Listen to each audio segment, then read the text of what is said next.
Good day, Turks and Caicos.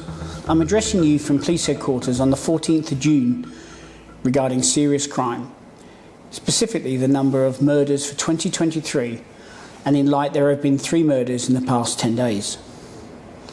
The 7th murder for 2023 was committed last night in 5 Keys, and I spent time with the family of the person killed as well as visiting the scene.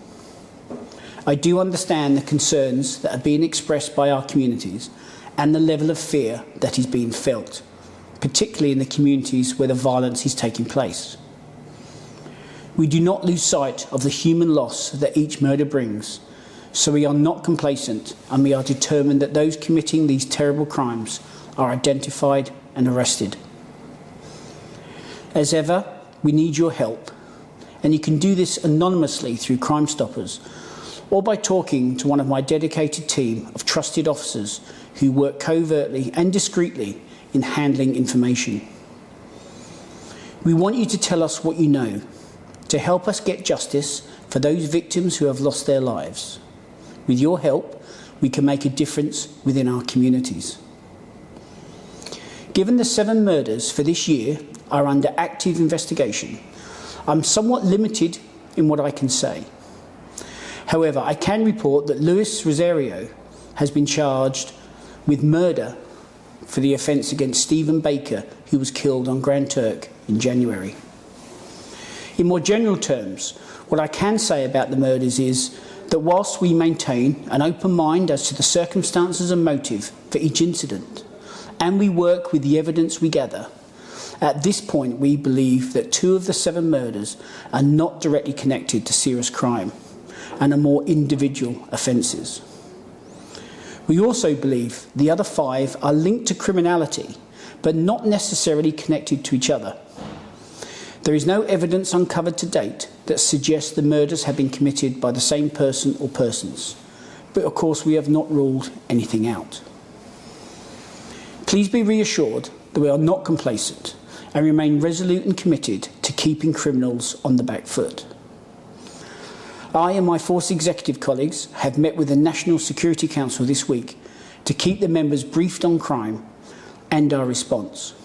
And, following last night's murder, I personally briefed the Governor and the Premier both last night and this morning.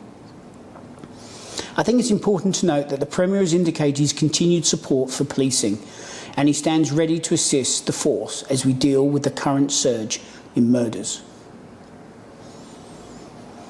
I wish to share with you what we are doing in response to the current crime situation. To ensure that our resources directly match to the demands we face, we have reviewed our response resources that support intelligence-led operation. You will see more police officers and policing activity, particularly within those communities that are most affected. Additional force leaders, senior staff, will be supporting the front-line delivery of policing and our police officers as they do their difficult jobs. 9 experienced police officers recently recruited from across the region will be arriving this week on the TCI and will be deployed almost immediately to increase our capacity, most notably within the tactical unit. 18 officers, new recruits, who will finish their initial training next week, will be on the streets of the TCI as soon as possible following their arrival back home from the Bahamas. Operation Pursuit will continue relentlessly, targeting criminals and criminality, including those involved in organised crime, such as smuggling people, guns and drugs. This is a multi-agency operation, and through working together, we are united against crime and criminality. I'm urging that you, our community, support the law enforcement efforts on the TCI. The focus of Operation Pursuit right now will be towards serious crime and chasing down those responsible for the shootings and murders. You will be aware that last year we sought the support of the Royal Bahamas Police Force to tackle the surge in crime that we had in the second half of 2022. This of course remains an option for us should we need to bring in additional staff, and this is under constant review. I will do what's required to keep keep the Turks and Caicos Islands safe.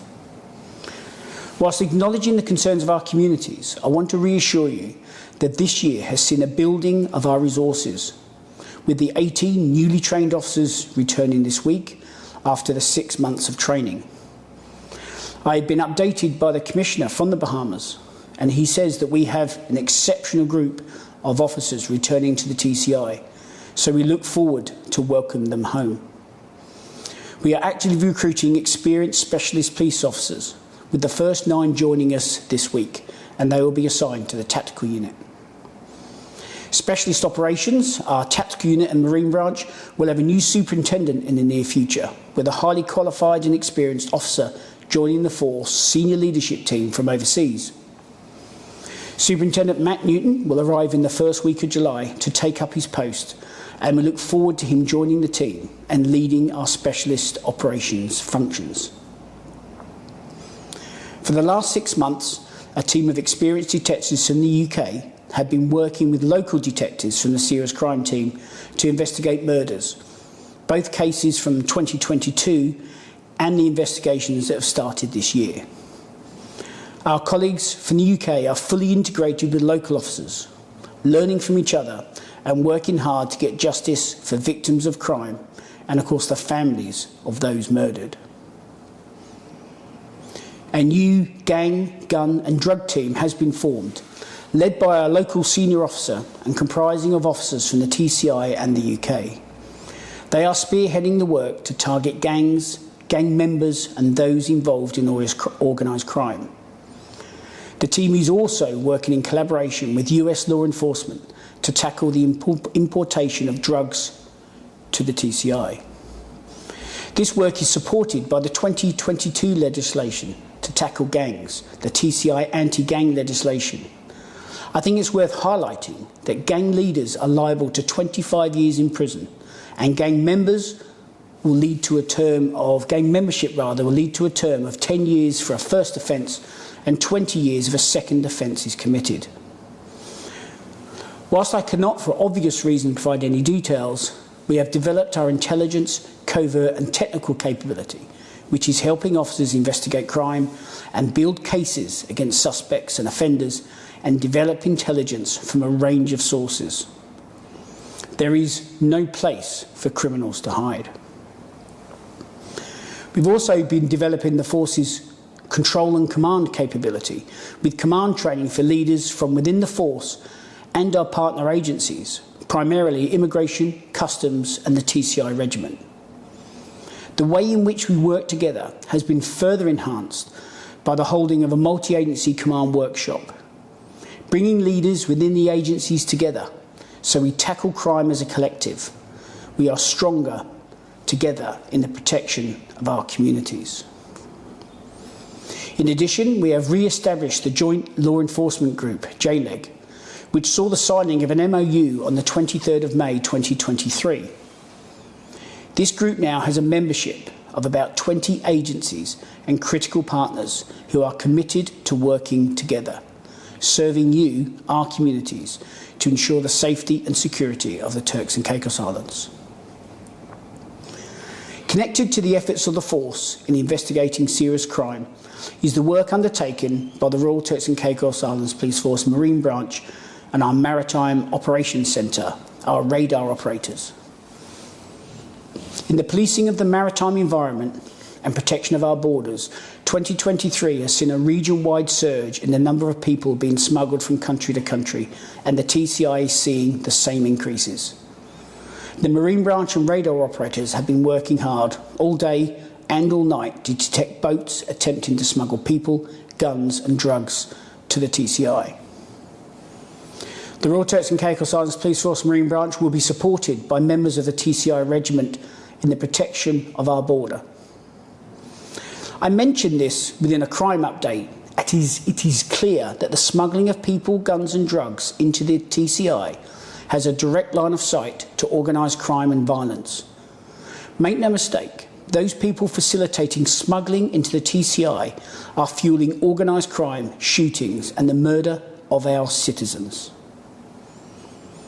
The developments in policing and the resulting law enforcement activity is producing results. Officers this year have seized a number of weapons and ammunition during operations and directed patrol activity, much of it as a result of intelligence from our communities, and I say thank you for that.